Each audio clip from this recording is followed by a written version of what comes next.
Coming up on This Week in Computer Hardware, Geforce 750 Ti. Can this $150 GPU turn aging desktops into gaming marvels? 5 terabyte drives, they're here. An upgrade we'd avoid. A dogpile of viewer questions, 36 copper heat pipes, and more. It's all coming up next on Twitch. Netcasts you love. From people you trust.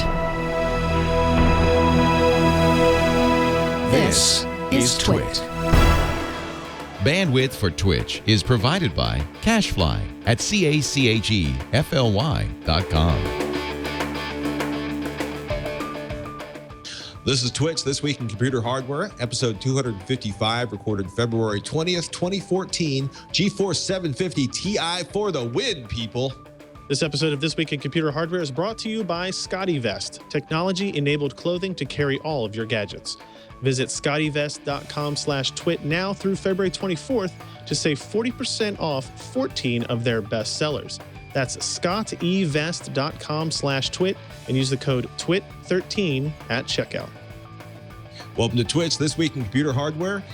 Twit's weekly show that aims to bring you the best, most useful, most informative, most thoughtful, and most fun news about computer hardware, tablets, and yes, even the mobile news on the phone side of things. I am joined, as always, by a very excited man about a very inexpensive GPU. Or is he? Or is that puppy excitement? Well, no, I'm just excited to be here. I'm excited for it's a Thursday evening. We're here, we're doing the show. It was like 64 degrees outside today. Almost all the snow and ice is gone. But replacing it is pools of water and mud.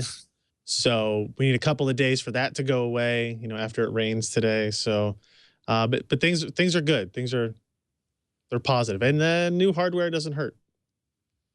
New hardware doesn't hurt. Ladies and gentlemen, what Mr. Shrout is suggesting we talk about right now is the NVIDIA GeForce GTX 750 Ti. We hinted about this, I believe, last week. Maxwell architecture debuts at $150.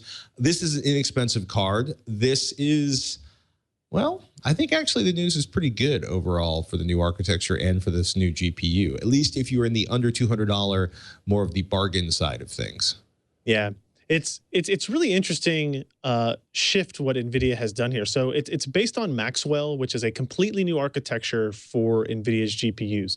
And this is the first time I can ever remember from AMD or NVIDIA really, a new architecture launching at a mainstream price level, right? So we're looking at a $150 price point for a brand new architecture, as opposed to a $400 or $500 or $800 part. You would normally see those flagship enthusiast level products. So even though it is branded a GTX 750 Ti, it is not a Kepler-based part. It's based on Maxwell. And I won't get into any of the detail really about how the architectures are different. If you're interested in that, you can go to pcper.com and really check out the review there. I mean, it goes into a little bit of just how the GPU architecture has been reorganized. They're focusing more on power efficiency. They're focusing more on area efficiency on the die. And as a result, you have a part that has some pretty unique fundamental differences from Kepler. For example, this GPU is codenamed GM107. The M obviously stands for Maxwell. And the 107 doesn't really mean anything except for this is kind of its class designation inside NVIDIA's product line. If we compare that to the previous generation, which was GK107, you'll find some pretty interesting specifications. You actually have a 66% increase in the amount of CUDA cores on this die. You have about 60% increase in gigaflops peak theoretical performance, which is interesting. You do not have really any increase in memory bandwidth. You have very small. You go from 80 to 86 gigabytes per second, but it's the same 128-bit memory controller running at a little bit higher clock speed, but not a huge change there. And that's usually not how this works. If you have a 60% increase in the amount of compute capability that you have, you normally see something close to that in terms of memory bandwidth increases, because the problem with GPUs is always that they need to be fed data constantly in order to be effectively utilized as close to 100% of the time as possible.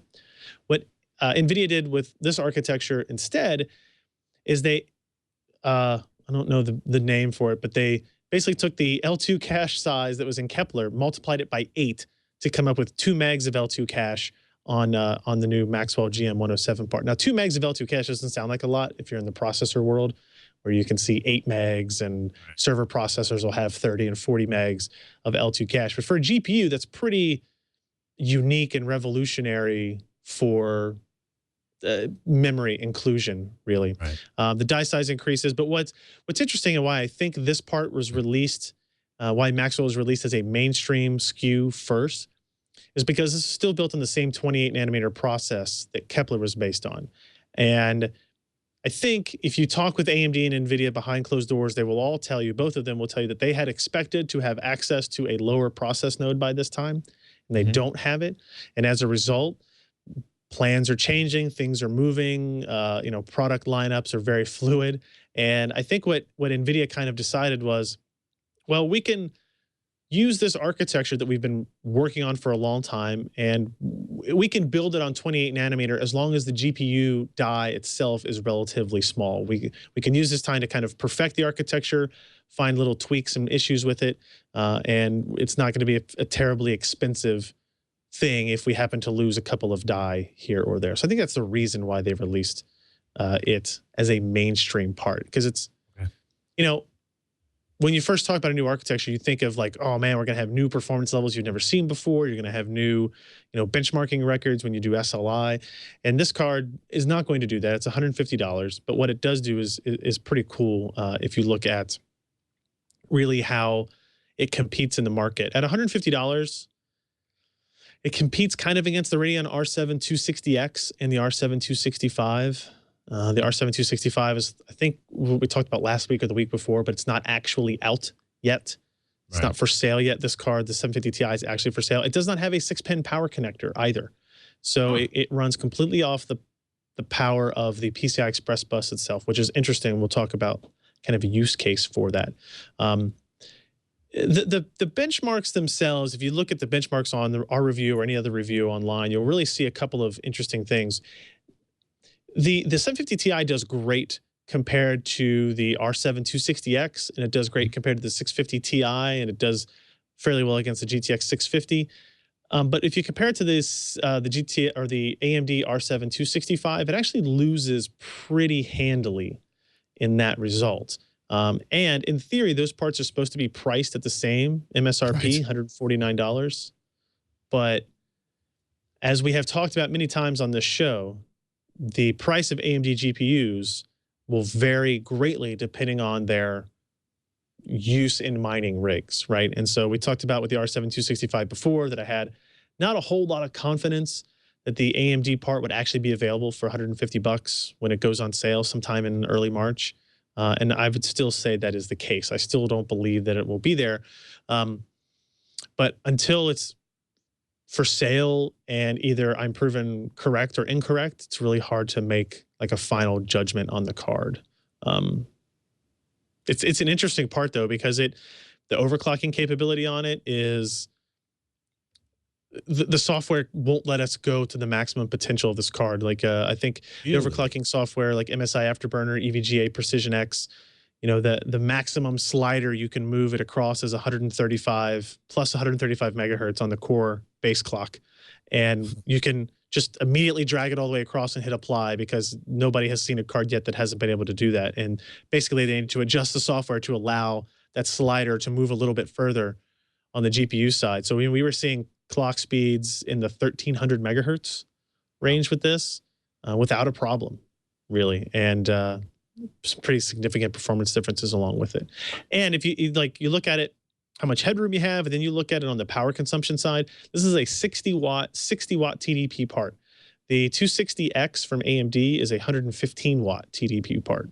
So NVIDIA has a GPU that is close to half of the TDP of its competitor, and it's outperforming it by anywhere from 5 to 10%. So nothing wrong with that. No, it's really interesting, right? And Kepler didn't have that capability.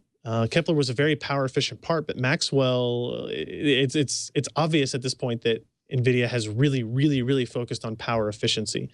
I'll be curious to see what that means for the flagship parts, for the 880 or whatever it's going to be called when it comes out, and those kind of enthusiast class GPUs? Are they still going to be able to turn up the dial on the clock speed when they're not really worried about power efficiency and get that performance? The 13 plus megahertz overclock we saw on this part kind of lends me to believe that they will be able to do that. So it could be a pretty awesome part for that reason.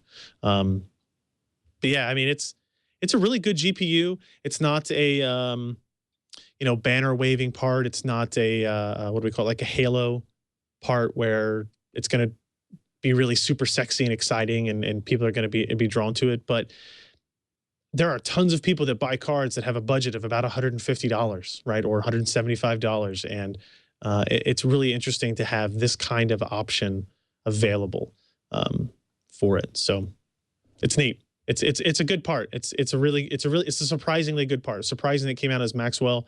Surprising it was $150, and surprising it performs as well as it does from a power efficiency standpoint.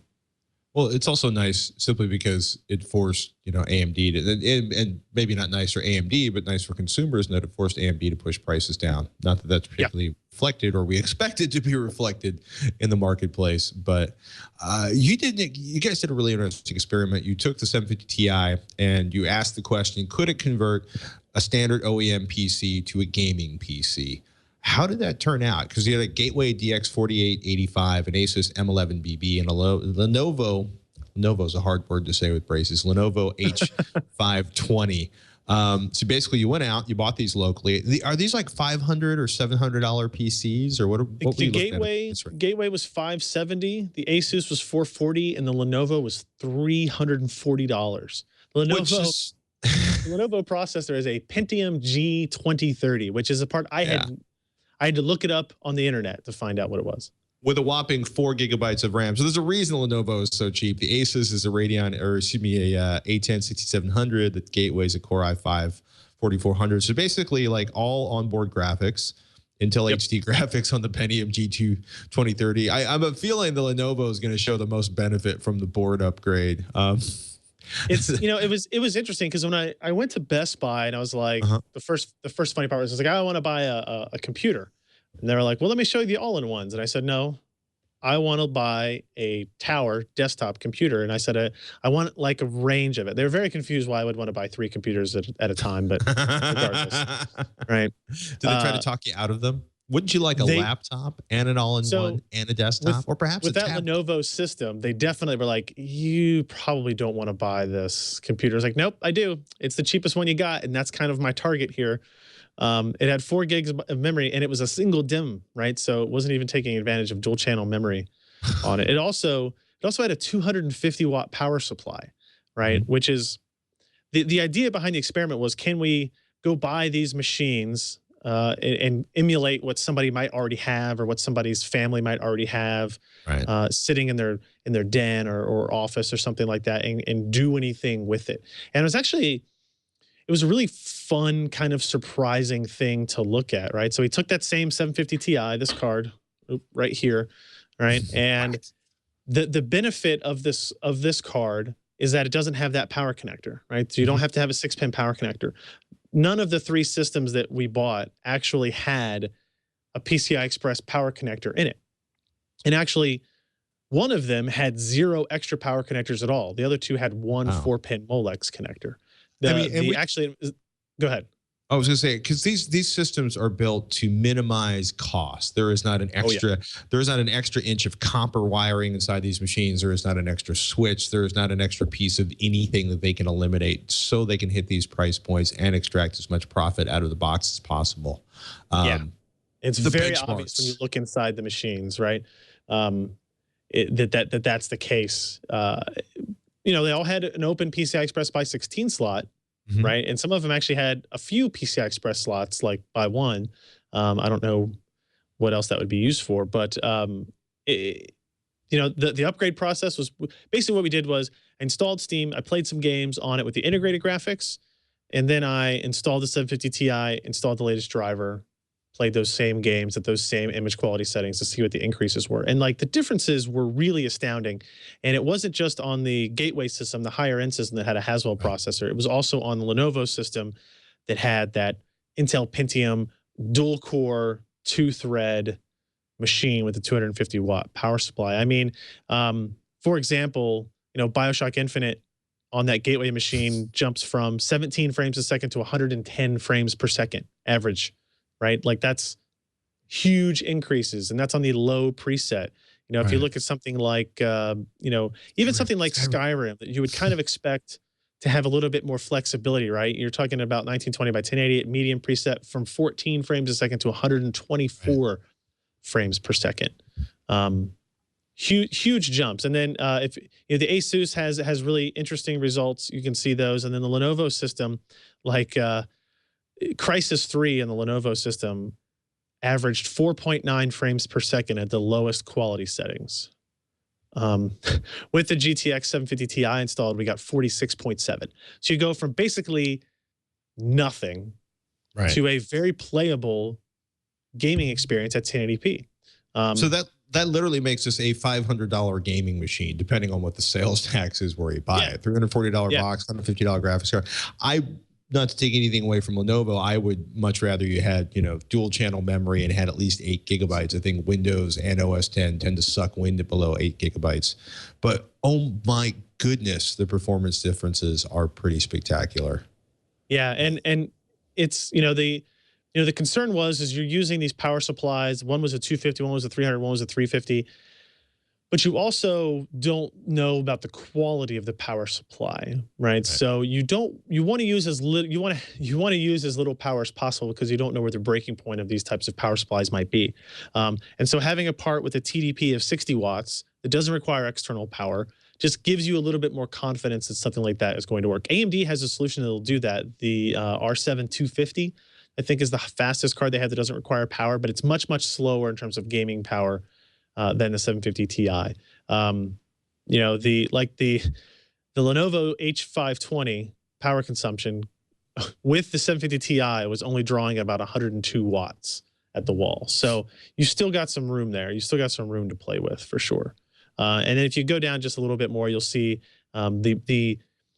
usually when we talk about performance increases, we're talking about, you know, 10% is pretty good. 20% is amazing. Here we're talking about a minimum of 5x increase all the way up to 10.2x, depending on the game and the system that it was running in, right?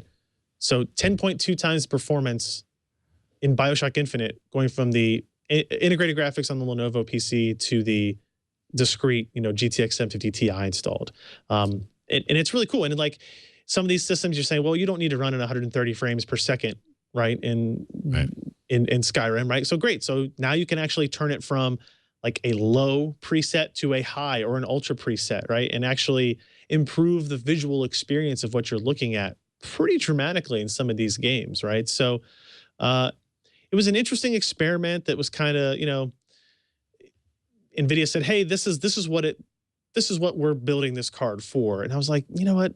Nobody tests this stuff. Let's go do that, right? You got to go spend some money, go to Best Buy, buy these systems. Now I've got gifts for my nephews to hand out for their birthdays and stuff. But it was really neat. Be a popular camper.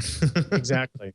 But it shows that if you have one of these, maybe you have an extra one, like, you know, your mom gave it to you, or your dad has a PC and he plays some games every once in a while, but he's running integrated graphics, and you're like, you know what, you deserve better than that. Let me do this, right? And you can install a graphics card like this, and you can improve the system. And even though, like, if you look at the performance of the Lenovo Pentium system with the 750 Ti, and then the Haswell system with the 750 Ti, there are definitely performance differences there. The CPU does make a difference in performance, especially when you're talking about performance as kind of as low as a dual-core Pentium processor. But it's still way better with the discrete graphics card than it was integrated, like 10x as much in some cases, right? So it's just a neat little $150 upgrade that you might be able to do, right? So like we were talking on the podcast last night, and guys are saying, well, at work, we've got these computers in the office that nobody does anything with, and they're old, you know, dual core systems. You know, buy one of these for 150 bucks, and now you've got a gaming machine at work, right? For after hours or whatever you want to do. There's a lot of different scenarios for this. I don't think I would recommend people go to Best Buy or a Fry's or something and buy an OEM PC specifically to upgrade it like this. That's definitely an option. Like if you find a really killer deal on something, you know, an open box, whatever, you You probably get it for cheaper than you could actually build it. But if you can build it for just a little bit more, you're usually going to give yourself a little bit more running room and expansion capability down the road. Cool. Yeah, it was neat. Before we just stop and move on from the glorious story that is the NVIDIA GTX 750 Ti, Mr. Strout would like to point out that it has excellent Bitcoining performance. Actually, Ken Addison wrote this up for PCPer.com. The biggest performance change we've seen yet has come with a new version of CUDA Miner released yesterday. The new version 2014-02-18 brings initial support for the Maxwell architecture, which was released yesterday in the GTX 750 and 750 Ti. With the new version of CUDA Miner on the reference version of the GTX 750 Ti, we were able to achieve a hash rate of 263 KHs per S. Impressive, whatever that is. When you compare it to the performance of the previous generation Kepler-based GTX 650 Ti, which tops out at about 150 KH per S's or so. And it That's overclocks. kilohashes per second, by the way. Thank you. It's just Thousands some of hashes per performance second. Well, it's funny, but it's like you're looking at basically going up to a GTX 770, 780, or actually it's beating the RTX. Yeah, the R7260. So basically, you're looking at a hefty increase in cost to get more kilohashes per second, which of course means, ta-da! You're probably not going to be able to buy these when they hit the street, especially since you're looking at literally 1/3 the power. This is crazy. Yeah, we kind of felt bad publishing this story because I complained so much about the mining stuff. But the information was going to get out there anyway. It's not the fastest miner. Like if you get a 290X or something like that, it's obviously going to go a lot faster. Buy several of these. Yeah, exactly. And spend you less could buy a on lot of electricity. Cue the Bitcoin mining graphic.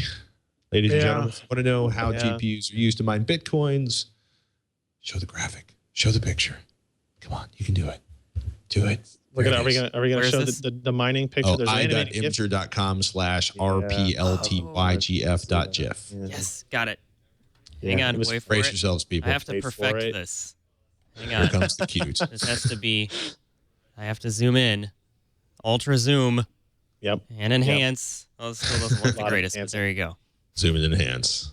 Wait a minute. It's only like one corner of it. Oh, wait. I'm looking at it through the Skype window. Skype is hard. It's a hilarious animated GIF of Dogecoin mining being done by the dogs, the appropriate dog. The dogs that took over Flappy Bird. Yeah. The raw performance isn't great, but it's interesting to me that the 750 Ti, which is a $150 part, is almost as fast as a GTX 770 that is a $330 part from NVIDIA. So clearly something changes inside Maxwell architecture that NVIDIA didn't tell us yet about. Something wicked this way comes. Yeah. And the performance per watt just blows away everything else. So obviously I don't want that to be the case, that this is used for that purpose and that it would cause some kind of shortages, but it obviously is not going to surprise me if that's the case. So be prepared. These are for sale now if you want to buy a 750 Ti before the word gets out. But it's interesting to see. It's this totally other segment of things that I have very little connection to and find very intriguing for all kinds of odd reasons. But I don't know. It's a new performance metric. People seem to care about it. It was like when we did video decode performance on GPUs, like how many frames per second could your video run back when we had that problem as well. I just don't even want to revisit those days, not in the least bit. One last thing before we stop. I swear this is the last thing of at least in terms of NVIDIA GPUs tonight. NVIDIA has released a Geforce Titan Black. Based on the high-performance Kepler GK110 chip, it's mostly expected to be a lower-cost development platform for GPU processing applications, right, Scott? All 2,880 single-precision FP32 CUDA cores and 960 double-precision FP64 CUDA cores are unlocked, yielding 5.1 teraflops of 32-bit decimal and 1.3 teraflops of 64-bit decimal performance.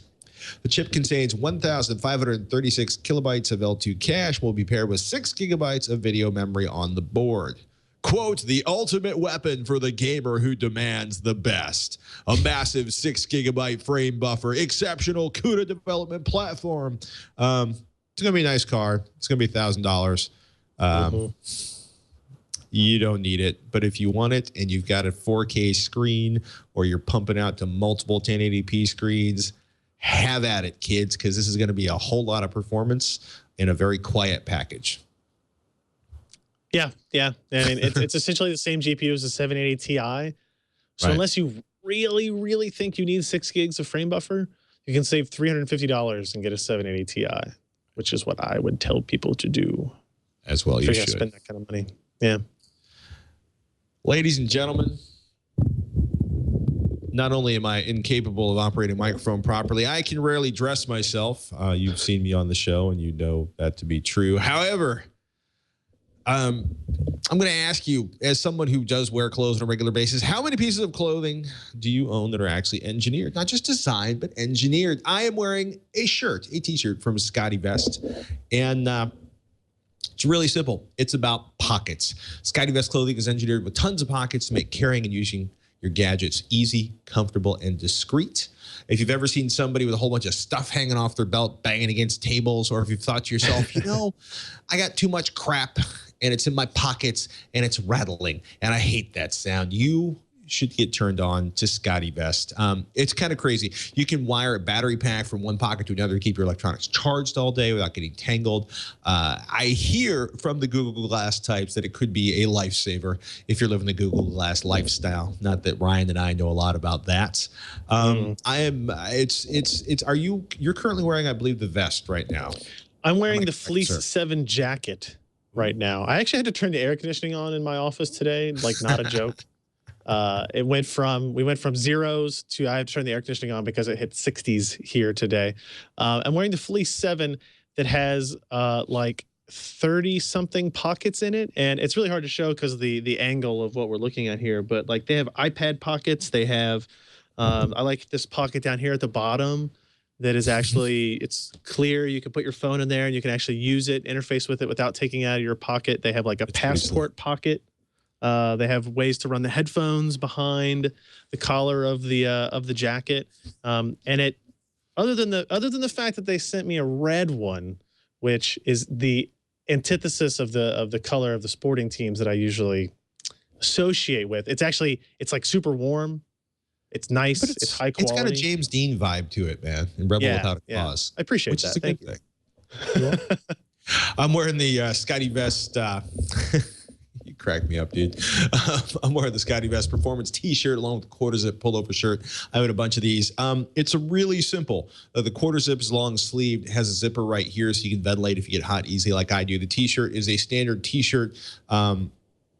And the idea is essentially, it's a wicking underlayer. It's a poly shirt. It works well under other layers. It works well as a top layer if you're exercising. And we have a stash pocket for your credit cards, your wallet, your iPod, your iPhone up here. And if I turn this around, well, actually, I'm not going to do that because I want to horrify the folks at home. But if you go to scottybest.com, you can actually see how it has a little tiny spot right in here so you can send earbuds out and plug them into your ears and keep everything wound up and safe. It actually works really, really well because there's no stupid armband hanging off of you. You're not trying to clip something to your pants. I think running with armbands is just the dumbest thing ever. That may be me, but everything's in place here. It's covered up. It's a stash pocket, and it's inside a T-shirt, which makes it, to me, incredibly useful. The quarter zip pullover shirt's really nice too. It's a little bit warm, actually, the crew from Scotty Vest, if memory serves, live in Idaho. It gets cold in the winter, and I don't think they like being cold, period. So any of their winter wear is incredibly warm. It's more than just vets. Hoodies, jackets, shirts, pants, basically for men and women to carry their gear. Their patented personal area network keeps your wires under control. Perfect for battery packs, perfect for headphones, especially if you're getting active in the outdoors. Tons of hidden pockets. If you're a traveler and you have a Scotty Vest, you can stash everything. They have a blazer that's amazing. They've got jackets that are amazing. The original Scotty Vest, you can basically stash a backpack worth of gear inside of it.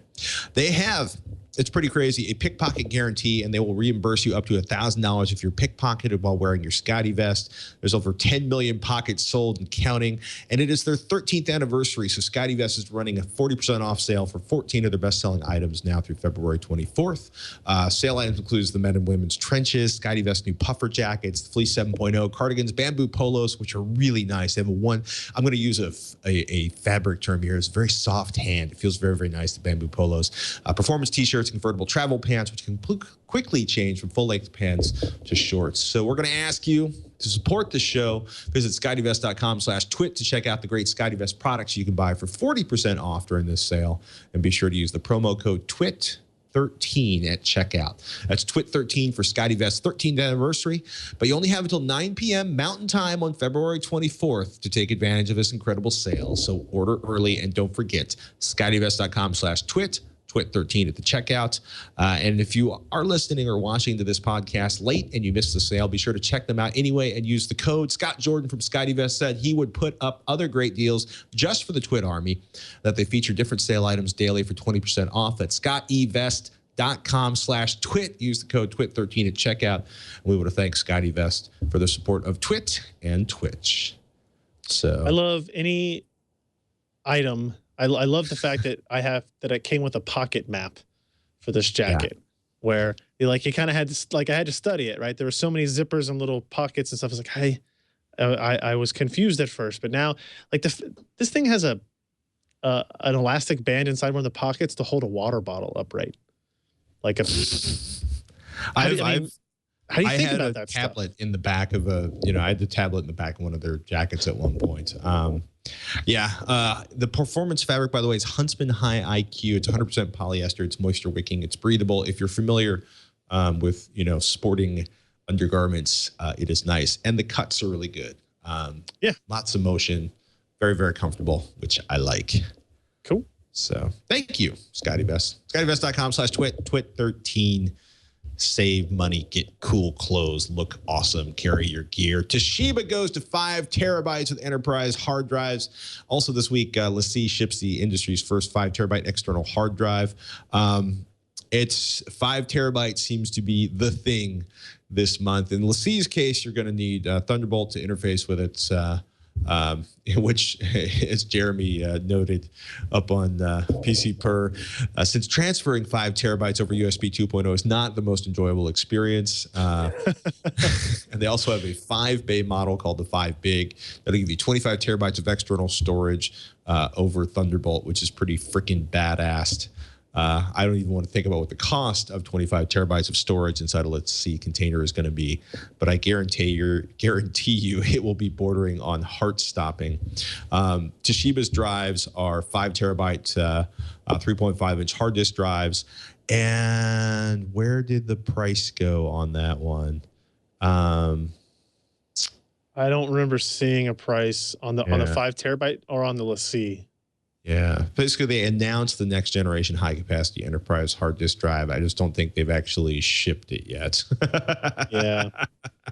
7,200 RPM, delivers high application performance while the high capacity per spindle saves rack space and reduces the footprint and operational burden of business critical servers and storage systems. I love reading press releases. They make me so happy. February 2014, price to be announced.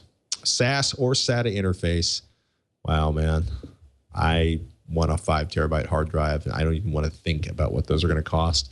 Passively cooled PC case with 36 heat pipes. Have you not seen this before? Insert 36 super pipe jokes here. Somewhere in the world, someone is passively developing a passively cooled desktop made of copper water pipes, right, Scott, Michelle? And those are actually big old chunks of copper water pipes. 36 of them pass through what looks like an aluminum block attached to the socket LGA 1155 heatsink mount. Old school, yo. As the copper pipe heats up, it passes to the air within it. Convection forces this to exhaust upward through the copper chimney and replaces it with cool air from below. Essentially, this is the stack effect, which will basically let the heat out through the ceiling of your home and suck in dirty air from the crawl space or basement below it through the insulation and cracks in the floor, being taken advantage of in a cooling situation. It's just crazy to look at that design. That's going to take them forever to build. Yeah, if you look at the Korean, it looks like? render, I mean the render that it shows as well is really, I if it has to be built so specifically for the hardware that's going in there, well, I think it'd be really cool to have a completely passive high performance. They're showing a multi GPU system. I don't see the feasibility or cost Sometimes, efficiency. yeah, this look, if you go to the coolenjoy.net/BBS webpage, which is Korean and assumably hosted in Korea, and you take a look at this. So the person that's building this is essentially taking copper tubing, manually cut it down, sweating all of the ends onto it. Just scroll down there to a little bit and you'll see this big old pile of the tubes. This is a labor of love. This is somebody doing something just to see if they can pull it off. There's no practical application for this. This is just a sack of awesome. I just can't believe they're actually manually, keep scrolling down a little bit more, a little bit more, a little bit more, a little bit more, a little bit more. There it is right there. Just one down more. They're literally pulling the copper tubing. This is somebody having fun.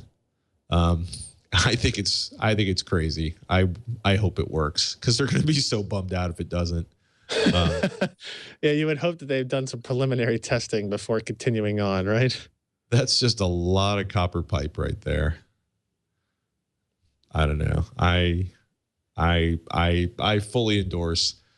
You know what? You know, if we can build boats out of cardboard on Dytran and turn a suitcase into a boom box, I fully support turning 36. How much? I mean, that's not solid copper. It's copper pipe with air in it. Yeah, But that's copper a lot tubing. of copper. It's a lot of copper. That's I like the zip ties too. It's a nice touch. Oh my goodness. Man, I was actually tweeting about this yesterday. If you have a router, especially a Linksys or Cisco router or Netgear router, you should probably start investigating things like Tomato, DDWRT, Gargoyle. These are open source operating systems that'll run a lot of common routers because most router operating systems suck. If you did not hear about the Moonworm, which is basically jumping from Linksys router to Linksys router, one of my favorite quotes of all time off of Slashdot or anywhere else. It might be simpler to call all home-based wireless routers gaping holes of insecurity than to list all of the flaws in those of just one vendor. An even longer list of Linksys and Cisco and Netgear routers were identified in January as having a backdoor built into the original versions of their firmware in 2005 and never taken out. It's a really, really good read up on Slashdot. There's a link to it under another reason to toss Tomato on your router up on PCPer.com. It's pretty crazy. It's 40 to 50 million network-able devices, including nearly all home routers, were vulnerable to exploits using UPnP.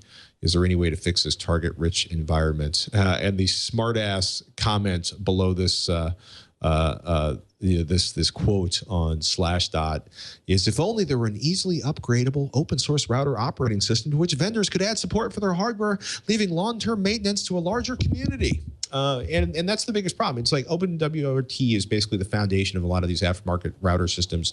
We're actually going to be doing an installation. We run TP-Link routers with Gargoyle on them for our testing routers at Techzilla. They call it Linux distribution for embedded devices. But one of the big problems with the Internet of Things is a lot of people are realizing that the only thing less secure than routers are the things that are coming out, because usually it's like, I have a widget. I buy a piece of, embeddable electronics that's designed to make my widget talk to the Internet. Great, and that software was probably written a couple of years before. It may have never been updated. It may have never been patched. It may have never been brought into contemporary security. And it's just a lot of nasty potentially waiting to happen. So if you are running, especially an older Linksys or Cisco or Netgear router, see if you can run OpenWRT on it. And if you can, I would highly recommend you upgrade that. Gargoyle and Tomato are essentially alternate versions of that. And there it is, Gargoyle Router Management Utility. It's a really, really nice visual interface or GUI that sits on top of OpenWRT. And it also allows you to do some really nice customization. So if you have a router where they've given you like one upgrade in the last 3 years, it's time to think about finding an upgrade yourself. and probably never see that company again.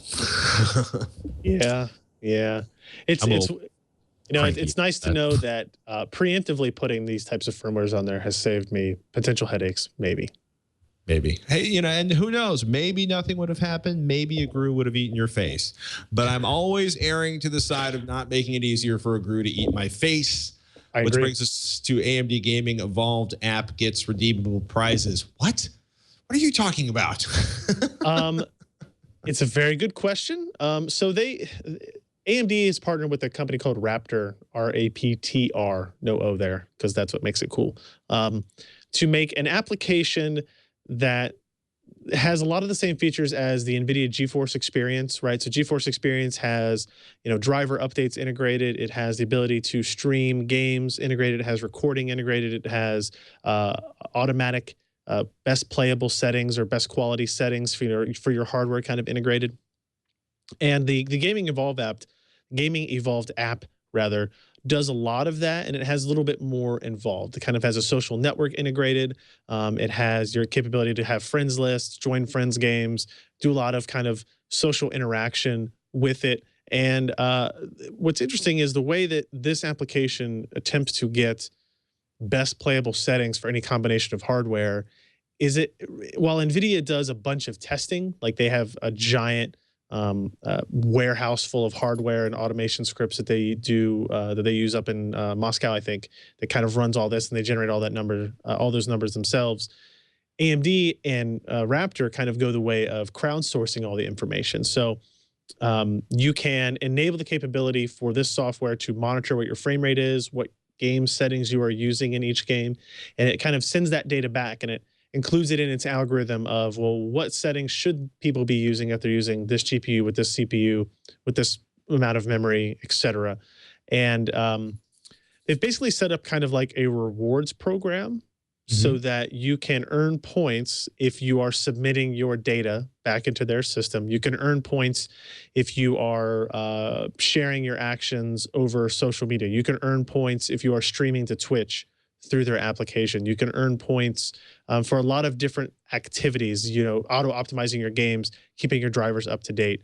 And it's, completely free. You don't have to pay anything to sign up. There's no membership fees or anything like that. And then you gather these points and you can get prizes to you can get free games. They even have graphics cards. Don't ask me how many points it takes to get a graphics card. It could be a ton.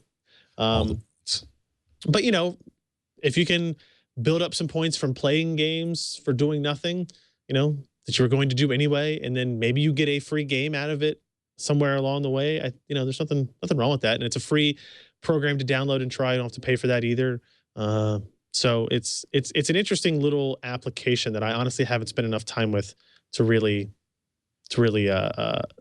get too much into. But it's at if you go to raptor.com/AMD, that's raptr.com/AMD, you can go there and download it. And it gives you a general idea of what it's doing here, auto-optimizing your games, reward systems, broadcasting, and it's a fairly small little download there for you to try out. So cool. Seems pretty neat. One last thing before we move on to viewer questions. Scott was in the chat room. Scott Michaud was in the chat room. He says, Patrick, they tested it. This is the Korean heat pipe stack effect cooling contraption that we were looking at a couple minutes ago. They expect it to go up to 100 watts. Current performance is around 65 Celsius with max load. So nothing wrong with that. So awesome. I love physics. I even love it more when physics works. Chat room, if you got questions, fire them out. We're going to take a look at that in a second. Twitch, TWICH at twit.tv is the email address, at Ryan Shrout or at Patrick Norton. If you want to tweet at us, we highly recommend you do.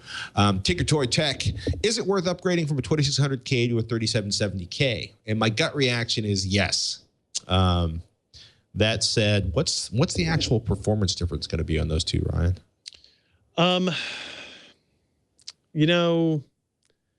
It's tough. I would say, it depends on really what.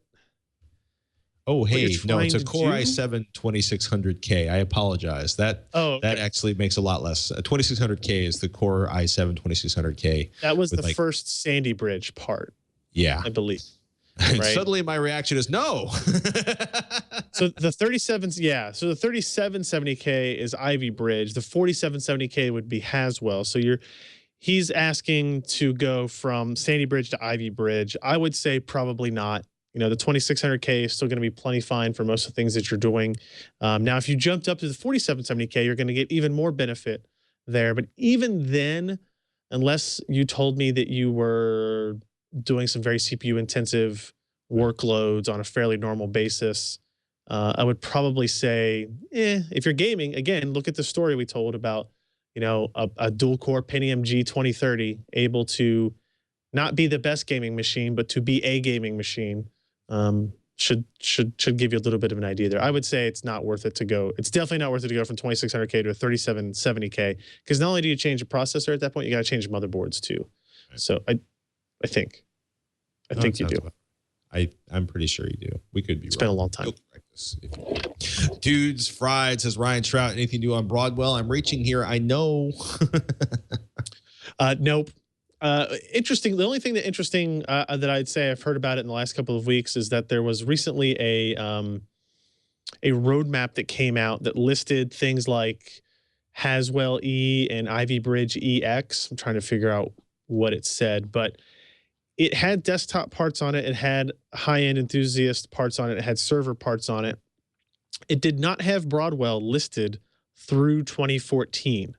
Now it has Q1 of 2015 listed, and nothing is listed in that particular quarter. It doesn't necessarily mean that nothing's coming out, but my indication is that Broadwell is maybe being pushed back a little bit, because the Haswell refresh that we're going to see was pushed back a little bit as well. The 9 series motherboards, that type of thing. So I would not expect to see Broadwell this year now, which is not really a huge negative, right? I would much rather see Haswell E come out and be priced more aggressively than maybe Ivy Bridge E was or Sandy Bridge E was, than see Broadwell necessarily. I think they're going to target Broadwell towards the low end side of things, the low power side of things, as opposed to the desktop side of things for the time being. Good to know. Yep. Wendell writes in, I'd emailed you guys previously about the recommendation for a graphics card, and you led me towards the 650 Ti Boost, and I have not been disappointed. Excellent.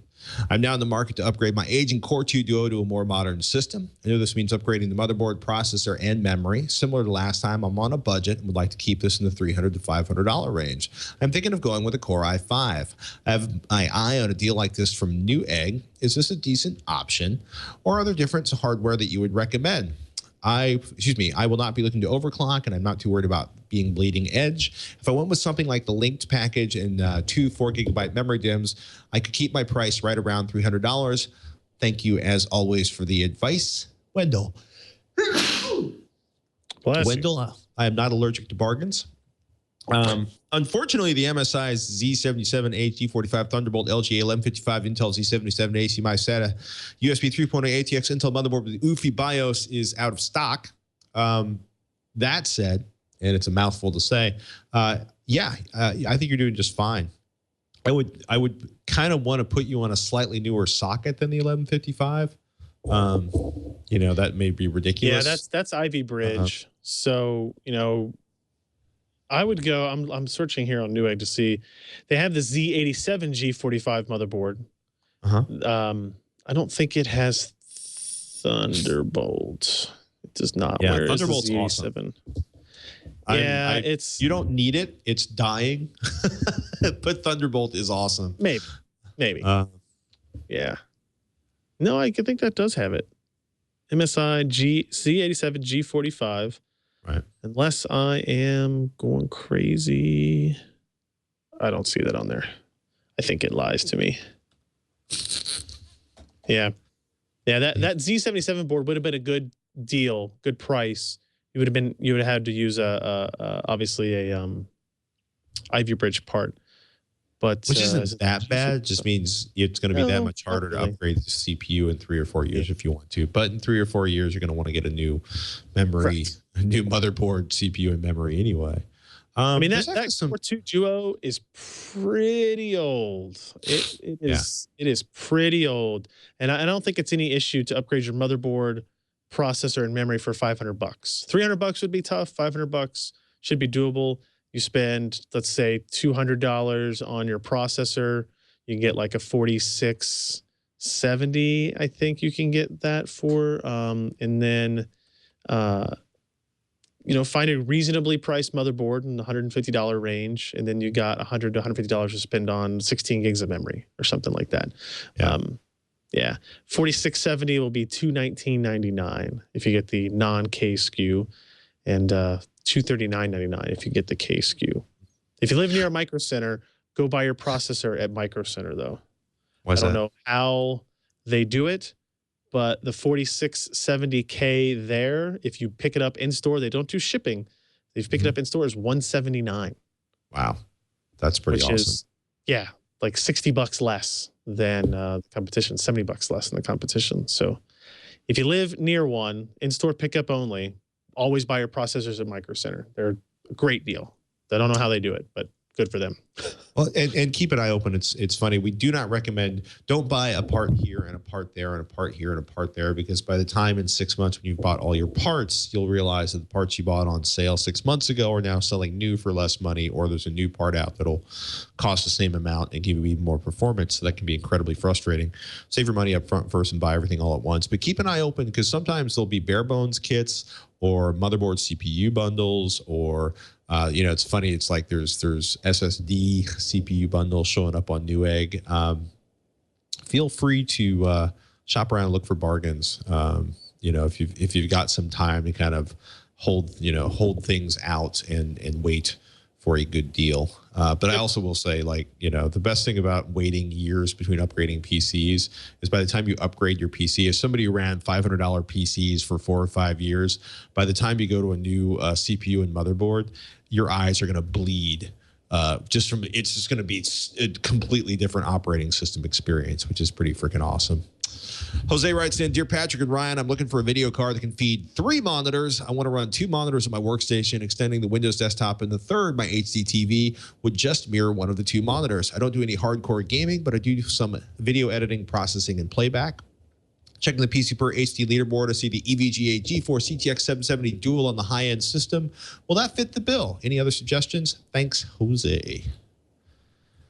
Yeah, I think it definitely will. But if he's not doing hardcore gaming, and I don't know necessarily what he means by hardcore gaming, you can get away with a lower price part, right? So, I mean, you could, even in theory, this GTX 750 Ti would be able to do what he wanted to do. It has 2 DVI outputs for his monitor and an HDMI output for his HD TV, right?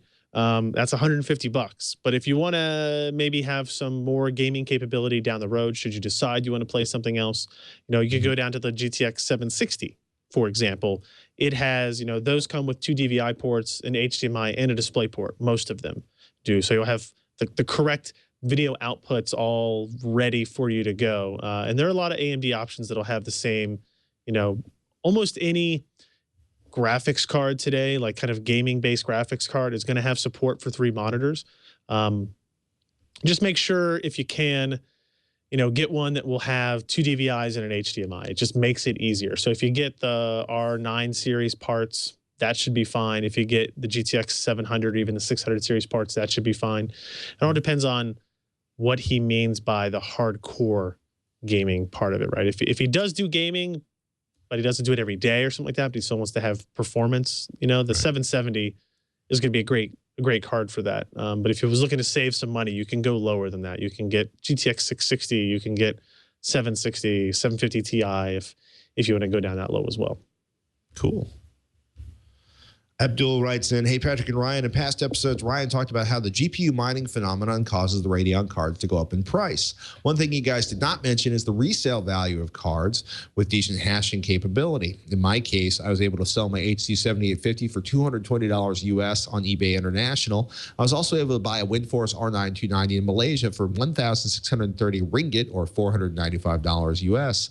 That meant I only had to pay $280 extra for a non-reference cooler R9 290. The point I'm trying to make is, if you plan to sell your Radeon card, then do it now before the market is flooded with used mining GPUs. Abdul, you are a free market phenomenon. Well done, sir.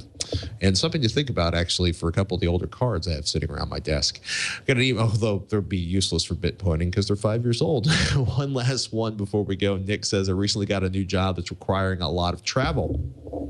The company's given me a laptop, which is nice, but at night when I'm back in the hotel, I would like to boot into another operating system. Looking at what my best options would be between USB 3, eSATA, and an Express card, I'm looking for something that is under $200 that would offer decent throughput. Thanks, love the show, says Nick. And the reason I ummed there is because all I can think of is that, are you using your laptop on your desk, or are you using your laptop on your lap, in the bed or the chair, or down in, if you're in the breakfast center at the business suites, in which case an Express card suddenly seems really interesting. eSATA I almost never recommend, because eSATA is great if you have a desktop and a box and the eSATA cable and a cage over it to keep anything from breathing on that connection. eSATA is fast and it's cool and it's slick and it's a nice little hack on SATA, but it is the delete expletive worst external connection for a cable ever. I agree. Not that I feel strongly about that. So I would choose between an Express card and USB 3.0. And I will say not Express card because the bandwidth is very poor. If you have USB 3, that's the way to go, right? Okay. And you also need to check the drive to the back of the lid. Yeah. The issue he may run into with this is a lot of laptops aren't going to let you adjust the boot order, right? Almost as a security feature, right?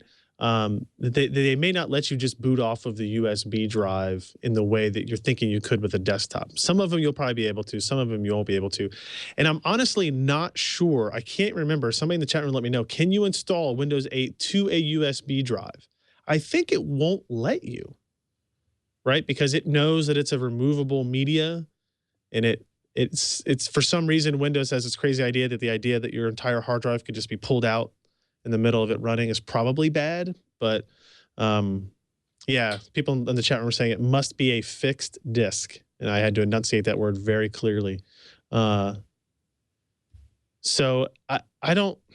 If you have eSATA, that may be his only option if that's considered a fixed disk for the Windows installer.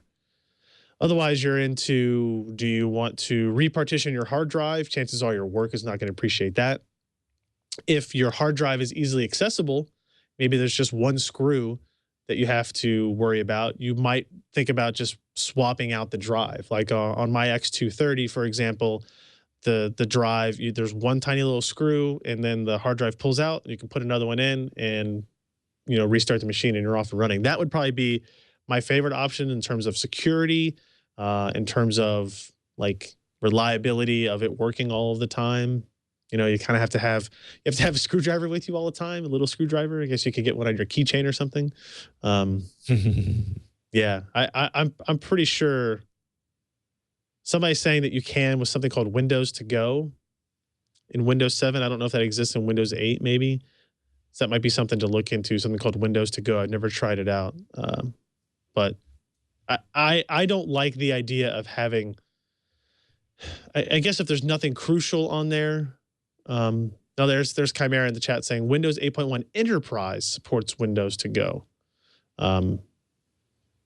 If you have that option for you. So I don't know. I know what he's going for, and I understand. Like, that's why a lot of people I know that have work laptops that are given to them, they actually carry two, or they have their work phone and they have their personal phone, because they try to keep it as separate as possible. There's all kinds of valid reasons for doing that. And I would, if the hard drive is easily accessible, that's what I would do. I would just buy like a 500 gig, 2.5-inch drive, pop it in. You also get the best performance out of that too. So you put an SSD in there and boom, now you're off and running for real. Right. So someone in chat saying it's illegal to remove and swap disk. I don't think that's the case, right? There's nothing illegal about it. Something may be against company policy, right, but nothing's going to be illegal about it. Yeah. I mean, I think a lot of enterprise places might be appreciative of you keeping your personal crap off of their hard drive to begin with. So ask first, but that's the recommendation I would give. Or don't ask and carry a tablet. Yeah, you could do that. Carry a tablet if it will, satisfy all your computing needs for sure. Chimera and hope they don't have BIOS encryption tied to the drive. Well, yeah, that would be bad. Yeah, there's all kinds of things that could go wrong with this scenario. Absolutely. I hate it. I hate it when that happens. One last thought before we go. CKY in the chat room says, I don't see what the scare about Microsoft ending updates is about. I haven't received an update for Windows XP in a long time. Well, it's because you're actually updating Windows XP, but while Windows XP, if it is patched, is currently relatively secure, if they stop patching Windows XP, which still has a huge presence both in the enterprise world and the consumer desktop world, if there is a horrible, terrible, nasty, crackery exploit for XP released, if there are no more updates, there will not be a patch for Windows XP, which means Windows XP will not be repaired, which means everyone with Windows XP will be hacked and they will have nothing to do. They will not be able to do anything about it, which is one of the reasons why it sounds like Microsoft is going to sort of keep the pipeline open to patch XP systems so that just in case something terrible is uncovered or revealed, they have the ability to patch systems and try to beat that particular security violation into submission. But it is a big deal because there's still so many Windows XP systems out there. Kind of like we said about routers, if you never fix holes, then the holes get abused and you end up with things like 70,000 unit botnets that people can use to mine Bitcoins or beat websites into submission with denial of service attacks. It's a big internet, people, and it's all tied together into one giant spaghetti monstery mess. PCPro.com is the place to find Ryan Shrout. If I talk a little slower, people can understand me and I don't hurt myself. Are you currently benchmarking anything in the labs, Ryan? It looks like all the computers are off. I'm at that point where I have a lot of benchmarks and stuff tested that needs to be written and presented. So we have a review of an Origin PC Eon 17 SLX gaming machine going up, it's a quad-core hyper-threaded Haswell part with 2 Geforce GTX 780M GPUs with 4 gigs of frame buffer each in SLI. So if you're looking for really expensive, really powerful PC gaming laptops, keep an eye out for that. It'll definitely meet that need. It's a good thing. Oh my goodness. Shannon Morris, you might know her from other Twitch shows, is now my co-host on TechZilla. Michael and I on Die Try and built actually we took our suitcase boombox. We basically put car speakers into a suitcase and then we added batteries and made it completely portable. We're getting like, I don't know. I'm thinking we're going to get out of the new battery 10 to 15 hours of playback at a reasonable, not quite full raging party volume, but enough to piss off your neighbor's volume, which I'm kind of pleasantly shocked by. And we did a crazy build. We built cardboard boats. That's coming up. Nice. I don't think I'm allowed to talk about that one yet, but I didn't say that. I shouldn't have said that. But that was actually really funny. You can make cardboard float and paddle in it. That's all I'm going to say about that. Nice. Oh my goodness. Thank you so much for listening to Twitch. If you are new to the Twitch universe, do us a favor, go to twit.tv/Twitch, TWICH, and go forth and subscribe, listen to all the podcasts, and email twitch@twit.tv if you'd like to ask us a question. At Patrick Norton is my Twitter address, my tweet mail, my Twitter address, and at Ryan Shrout is Mr. Shrout's address. And we want to thank you, and the puppies want to thank you for supporting this podcast. They do very much so. They're so happy in their box. Come on, show the box of puppies again. Yay. It's so much better than my cat with the cone of shame, which is finally off the cat. Cat now looks lopsided because of the fur shaving. Nice. Way too much information. I'm going to cut out before it gets even worse. I'm Patrick Norton. I'm Ryan Shrout. We'll see you next week on Twitch.